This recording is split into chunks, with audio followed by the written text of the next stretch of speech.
Seeing and disbelieving. An inexperienced teenager in my first years of leadership, nothing has enlightened me more than managing a group in a time that simultaneously valued and proliferated leadership positions.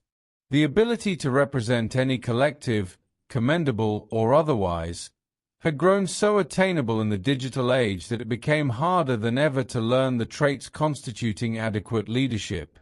The various group members began to prioritize temporary or unclear objectives, destabilizing the general unity of the society, easily stealing each other's members and beliefs, trying in every way to add value to motives that are not universal. I learned of my own inability to determine adequate leadership through experience. Fully expecting my incapability to manage the ODH efficiently, I had selected and started training a successor. She was an ODH staff member named June, and was chosen because she demonstrated consistent dedication and genuine enthusiasm to eliminate the condo community. I had made my choice months before my decision to leave the ODH in her hands, and attempted to adequately prepare her for leadership. Unfortunately, I was surprised when issues in the physical world rose, and June rejected the leadership opportunity at the last minute, only re-accepting it when I became unable to find another successor. However, it had been too late. Much of the ODH had become inactive, and we were forced to accept its disbanding. Months later, I learned an additional reason June rejected leadership.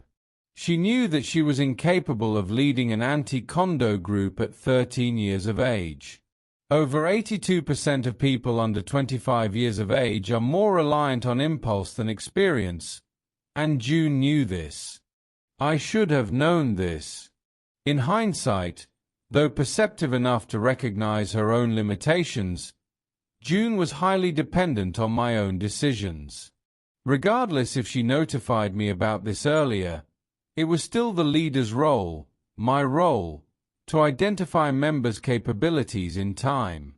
I had mistakenly believed that a leader's most important trait was adhering to the group's purpose. I had chosen a leader with only the group's preservation in mind, overlooking the universal motives and values necessary to keep a group functional. The difficulty of identifying capable leaders seemed to not only become more common but was expected in time to intellectually weaken humanity's potential capabilities, with popular individuals or groups becoming more and more dependent on impulse rather than logic. This is evident in the fact that the Roblox community's most popular influencers are promoting games based on what is trending rather than any other pattern. The influencers distract the public, the anti-condo community reminds them, and the con members would remain indifferent to both, since their brains perceived no appeal in either objective. Con members never contribute to influencers or anti-condo groups, always profiting from the failures of either, making complacent behavior more appealing. Could this be avoided if the public correctly identifies what characteristics represent intellectual strength?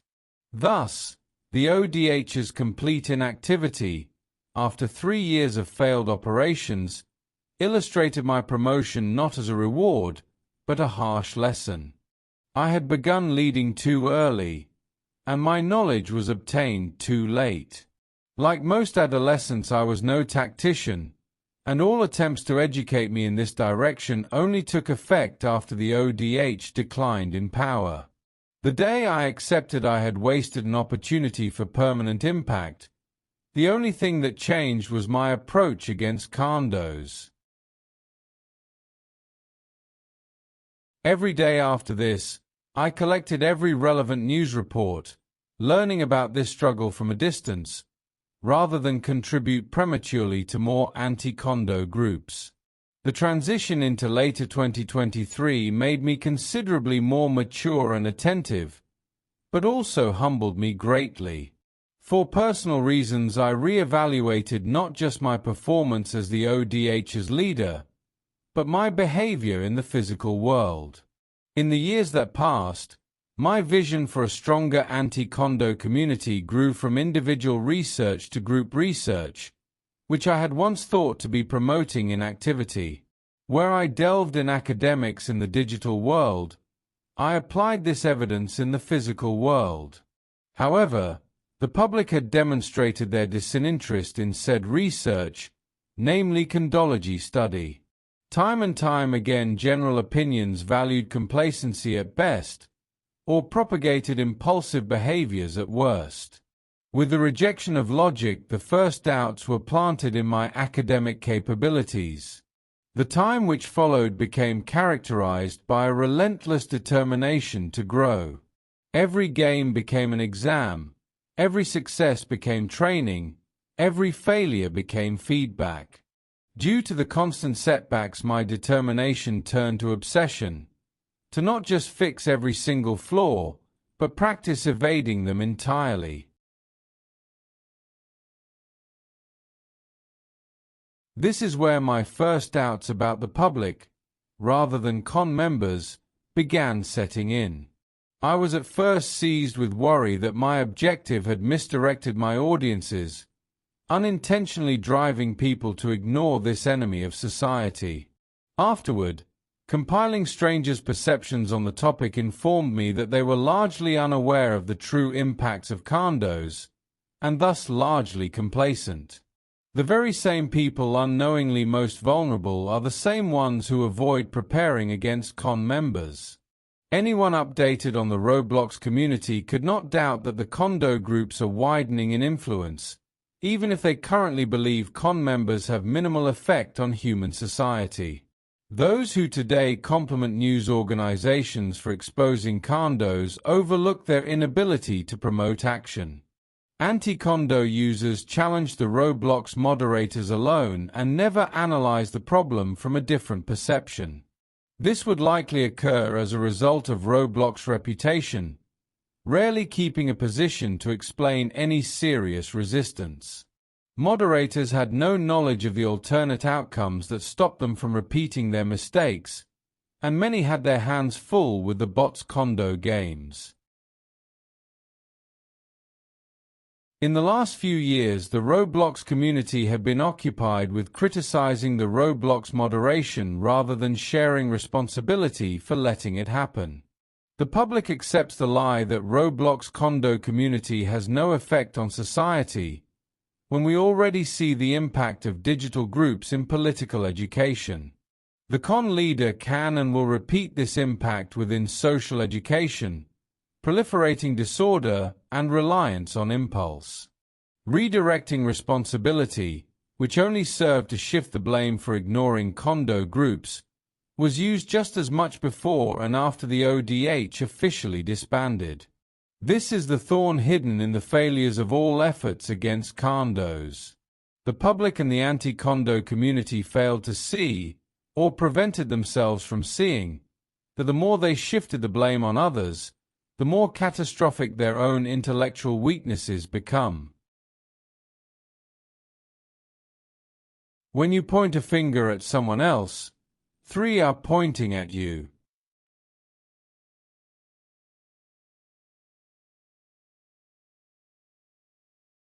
Hearing and ignoring. Was a Roblox without condos even possible? Could the corruption that had currently plagued Roblox be completely removed? It would be doing them an injustice to determine an answer with the absence of trial runs.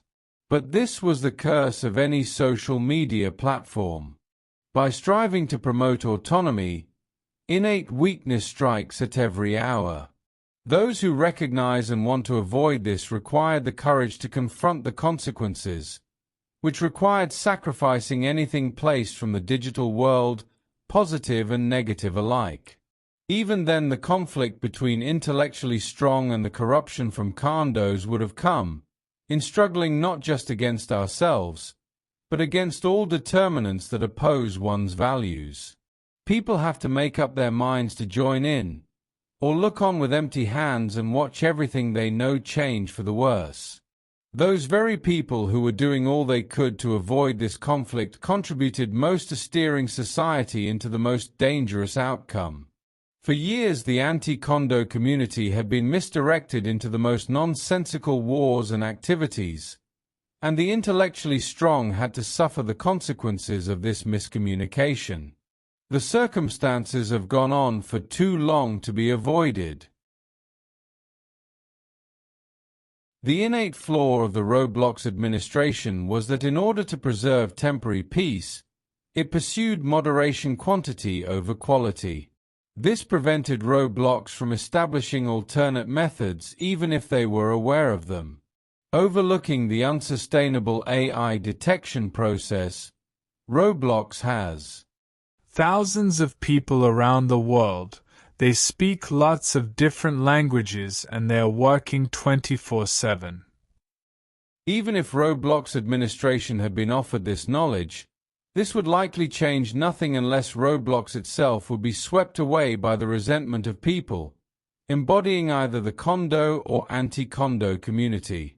It has been demonstrated that the enforcement of Roblox was either too gentle or misdirected brutality, and therefore unable to quell this resentment. Even though this isn't the full contributor to the incidence of condos, anyone in the Roblox community who states that the moderation is adequate is either naive or deceitful. Roblox's reputation of incompetence did not derive from anti-Kondo groups, but was recognized by the Roblox community itself. People wanted an end to the consistent corruption, even when they are oblivious to its full extent in the Kondo groups.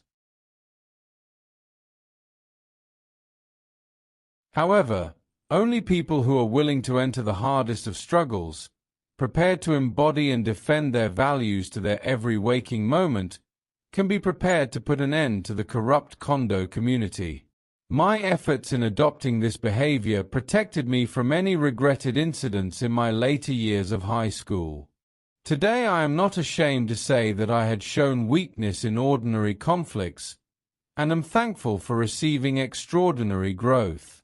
My path towards improvement, after the ODH, had truly begun. This time I did not ask if I can contribute to the anti-Kondo community, instead how I can contribute to the anti-Kondo community.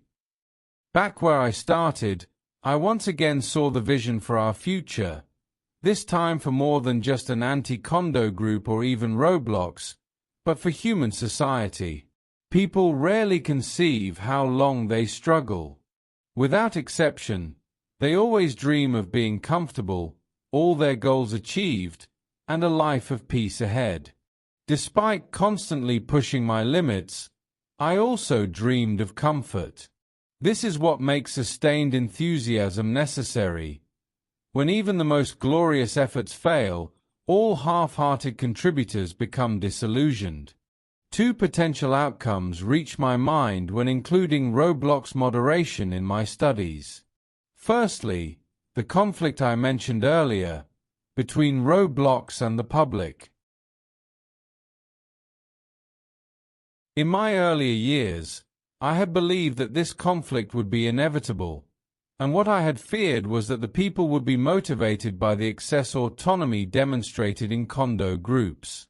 In consequence of this, and with no scapegoat to turn to, more will fail to obtain intellectual strength and regress the public into conflict and a desire for anarchy. Already, people innately prefer sabotaging opposition than strengthening themselves. This possibility I now saw as unlikely. The public as a whole did not want to fight. My position on this was simple. For me, it was not the anti-Kondo community fighting for justice, but the strong fighting against weakness, against the cause of an environment governed by impulse and desire. Our predecessors made mistakes, and they are ours to learn from. Only then can we preserve the conditions that nourish the values of being human. What humans hope and believe are what they become.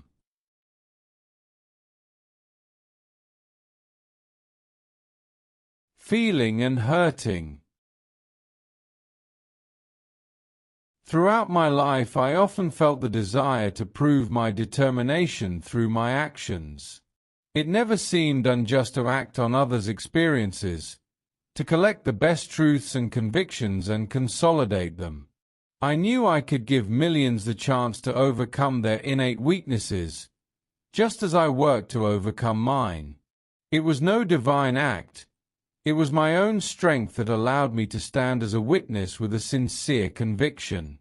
Nevertheless, I knew that in the inevitable conflict between impulse and strength, I would need to make actions that would benefit highly from my books. Likewise, I knew that my place would be where they direct my personality and actions. I had accepted losing the ODH for the good of the anti-Kondo community, and without a group, my internal struggle truly began. This is where my convictions began to wane for the first time in 3 years. I did not want to lead another anti-Kondo group, but was still ready to arm anyone who did, and especially those who embodied it. However, for months I never found anyone who did, a bittersweet outcome. Former members of the ODH stated they had plenty to do, so I had plenty of time to continue my research. This began the contemplations that constructed much of the previous chapters.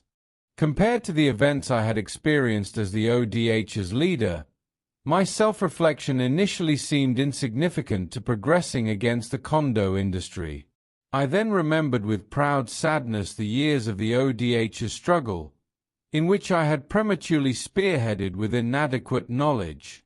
I kept thinking of what could have happened had my current self led the group, the mischances I could have spotted, the unnecessary efforts I could have avoided, the impacts I could have made on my members rather than con members alone. I knew well these worries had been in the past, and I intend to exploit the present. However, this regret had proven to be the only thing that could break my composed nature. Thus, every new advancement in knowledge brought with it a drop of bitterness over failing to realize this earlier. I kept learning about both the Kondos and myself, applying what I learned in various classes. For the first time, I knew in detail the extent that Kon members reflected the real world, from the normalization of sexual topics to the controversies of modern companies aligning with the selfishness of Kon leaders. From the rise in cybercrimes as displayed in the news, to the ones silenced by money or fame. Even on the days of building exhaustion, my ambition for knowledge kept driving me forward, igniting internal conflicts not just intellectually and emotionally, but physically as well. I was more than willing to undertake this new front. After all, parts of the brain that control thinking and memory are larger in volume in people who exercise than in people who don't. In this stage, I knew how to turn a boy of 17 into a man, into someone who knew how to fight on the physical, intellectual, or emotional front, into someone who could convert all obstacles into advantages or weapons. This was just one person out of an entire group. Thus my goals require year after year of research, just as year after year the Kondo communities replace rightful horror with temptation. The enthusiasm among most anti-Kondo users were eroded by disillusionment, regardless of their original intentions. Every person had to choose between continuing to struggle or delay it for immediate comfort. I had faced this choice more times than I could count. Every time, futility sought to represent itself as reason, disbelief disguising as realism, and I knew it was only cowardice, hindrances that make intellectual strength all the harder to obtain. In these times, it was normally the consistency of conscience which decided one's character. Fortunately, my actions after the ODH were not guided by conscience alone, but logic as well. I understood what the real reason was, the outcomes of my actions. The louder my innate lures became, the sharper my warnings resisted them, and my consciousness of purpose triumphed. Overcoming this many conflicts decided the struggle for me. My willpower, supported by evidence, had remained the superior force.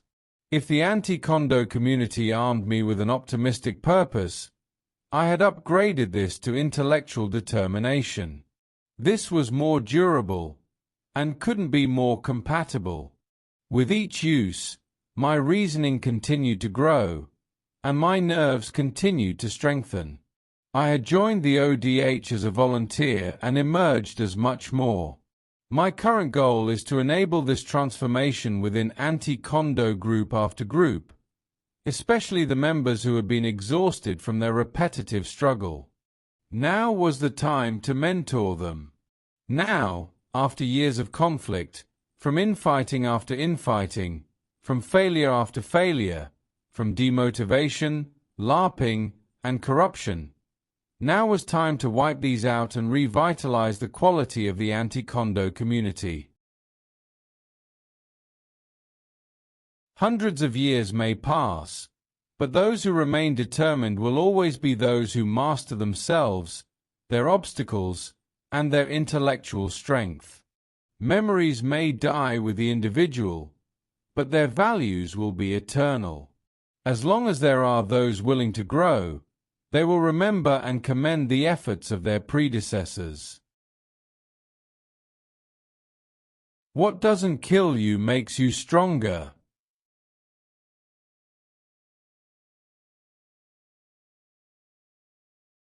Trailing and misunderstanding. Even when acknowledging many relevant fields, I was hesitant to discuss politics. It rarely proved relevant. My research delved in the fields of sociology, psychology, literature, history, and biology, but there had been no confirmed correlations between politics and the anti-Kondo community.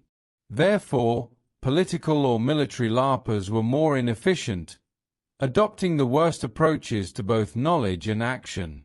It would have been preferable for them to withdraw from the anti-Kondo community rather than distract them or miscommunicate its objectives.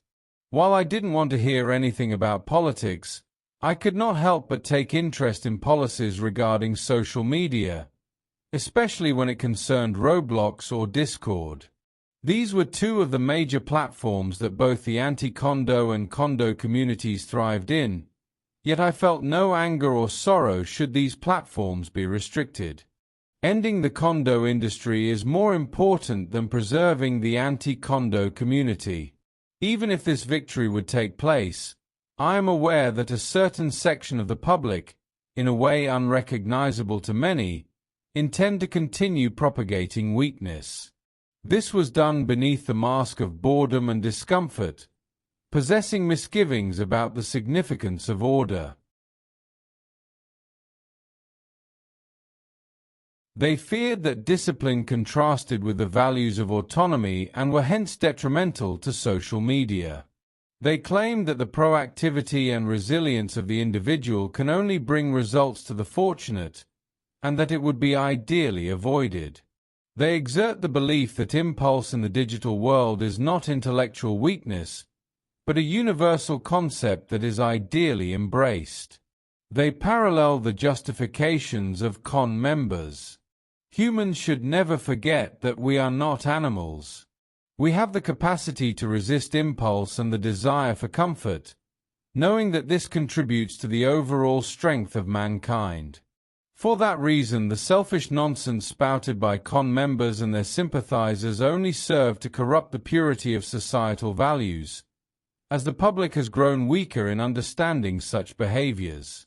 Despite con members' efforts, people instinctively admire a modest hero who overcame struggles for an objective, while either retaining or developing consistency throughout their journey.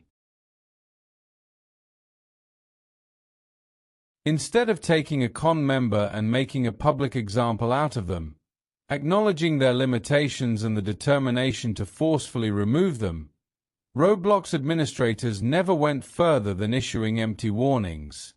It didn't occur to them that con leaders are greedy or confident enough to correctly presume this lawsuit threat is a bluff. And how, without legislative power, can a company reinforce its platform, which already has a reputation for housing predators? I knew human psychology too well to delude myself with the possibility that this inaction would not affect the anti-condo community's enthusiasm. We knew it was madness that the authorities, governmental or otherwise, are doing nothing to remove this corrupt industry, and the rare times they took action, it was focused on an individual rather than the entire community. It similarly irritates me that some joined the anti-condo community solely for the sense of belonging or significance. This proves that these users, and in some cases anti-condo group leaders, had little idea concerning Roblox's condo problem. They seem to seriously believe that solely through leadership, they automatically become capable of any objective. They fail to understand that their biggest threat is not the con members' influence, but their own emotional reliance, a problem overlooked as it cannot be learned in primary or secondary education. While leadership may reflect significance in the past, the ease of creating or receiving a social media group makes this status inadequate for determining one's power. Particularly among anti-condo group leaders, the conceit developed prevents them from seeking out and learning valuable information, whether in their curriculum or otherwise. This is why my intellectual growth was vastly accelerated after the fall of the ODH. Whether another can apply what I learned, without losing their group's activity, has yet to be confirmed. Currently, many anti-condo group leaders were rash enough to believe that this community is aligned to other purposes, showing that they never took the trouble to study the essence or consistency of their objectives. I was forced to look on in horror as these groups used radical structures and approaches, with some adopting National Socialism, Nazism, without differentiating themselves from its infamous history. It was not helped by the fact that the influence of social media enabled this pattern to spread quickly among the anti-condo community, making its values as inconsistent as they were ineffective. In days, the problem of LARPers became LARPer groups, willing to sabotage other anti-condo groups if they threatened their sense of superiority. Thus, progress against the condo community became harder than before to achieve, while the con members continued to funnel nonsense and madness into the public. It was now time to take steps forward, not against the treacherous mimickers of the anti-condo community, not against Roblox administrators, but against the original target, the condo industry. Now was time to burn the political personalization that plagued the anti-condo community. If we intend to succeed, it is necessary to align our actions and foundations. True geniuses evaluate uncertain, hazardous, and conflicting information.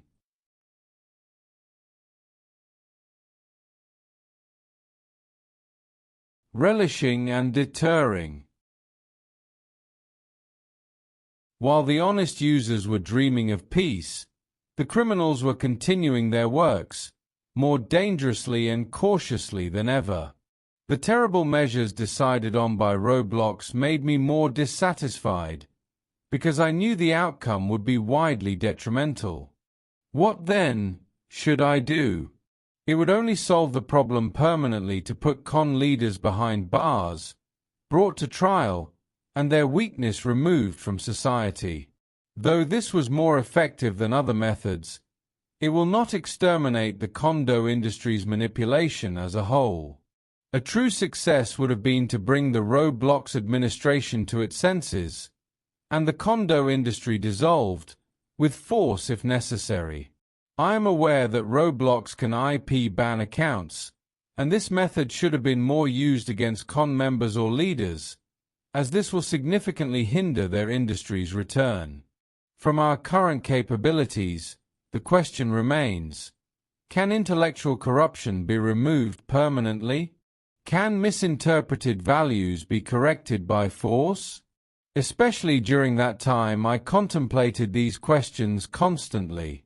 If we consider similar cases in history, a universal principle emerges.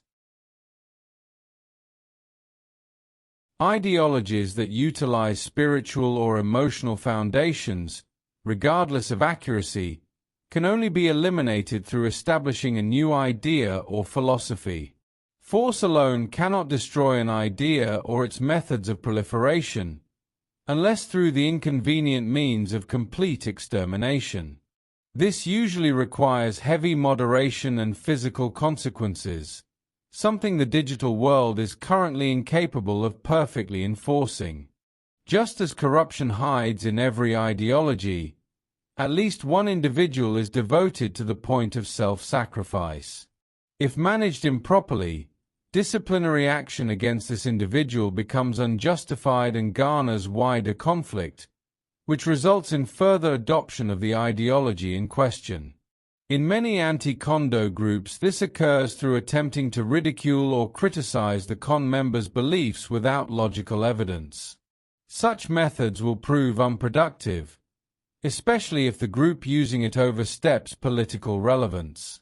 As a result, public confidence towards the anti-Kondo community decreases inversely with the number of ineffective strategies used.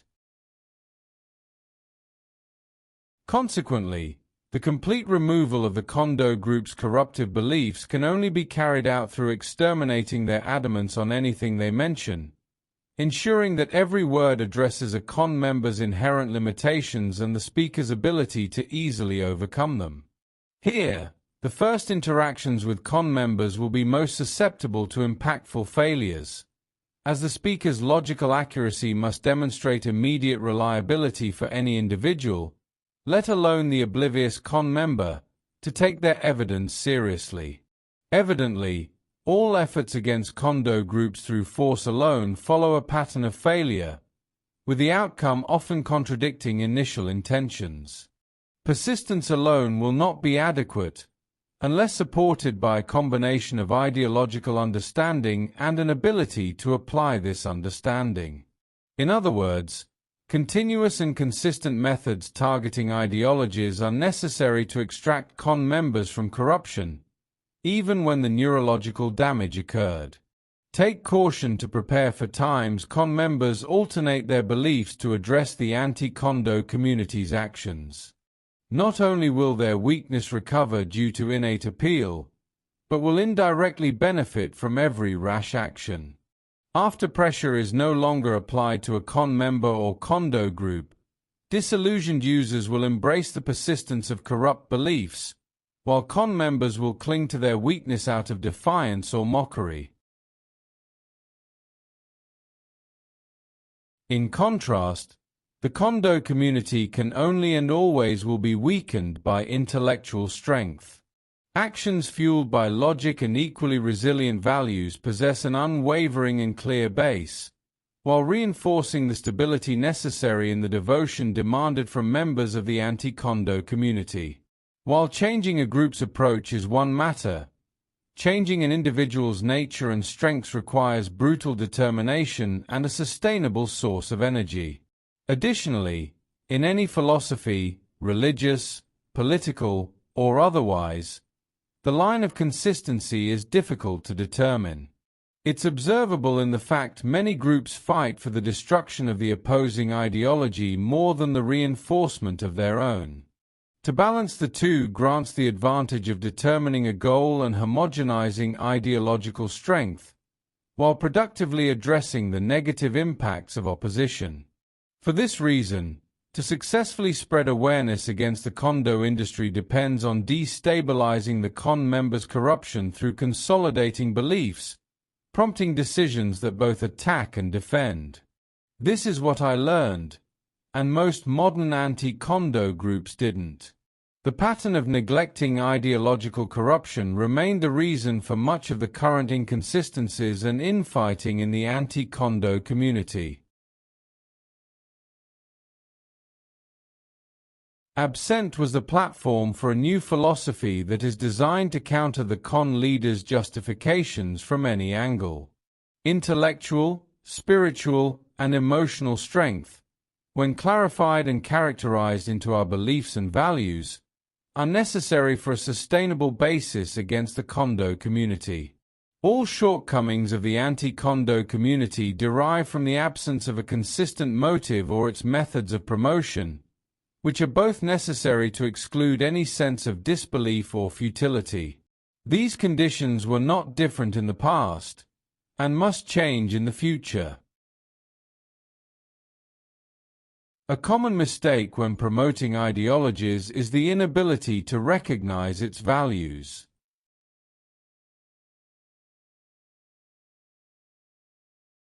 Sensing and misjudging. When I discover the ideological or intellectual changes necessary for the anti-Kondo community's success, I continue recognizing the absence of a viable substitute for the approach of strength. What would keep deterring groups against Kondos, if, for example, morality no longer meant anything to society? Not one movement which can succeed will remain leaderless. Similarly, it is foolish to believe that the former anti-Kondo group leader will immediately be a good fit to lead another.